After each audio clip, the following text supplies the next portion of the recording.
Here is the installation tutorial for detail printer film. We need to ensure that the film doesn't deviate or bulge during operation. If the print film deviates or bulging, will cause the print heads to touch the print film, thereby damaging the print heads. The tools needed include black tape, an Allen wrench, and a roll of print film.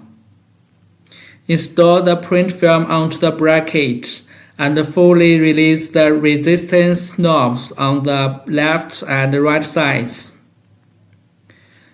Give the print film an initial speed and find that it is not easy for the print film to stop. Tighten the bolts on both sides at the same time, and the drum resistance on both sides should be the same. We will give the print film an initial speed again, and the printing film will stop after running for about 50 centimeters. This is correct. Pass the print film through the printer and put down the paper roller.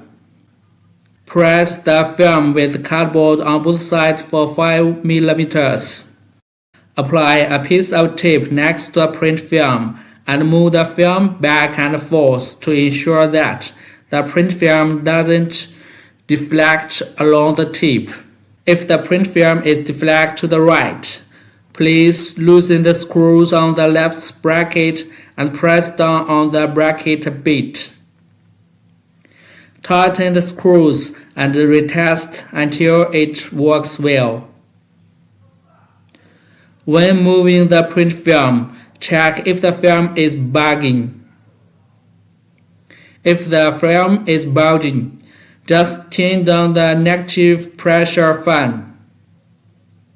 When finally installing and starting printing, observe for a few minutes.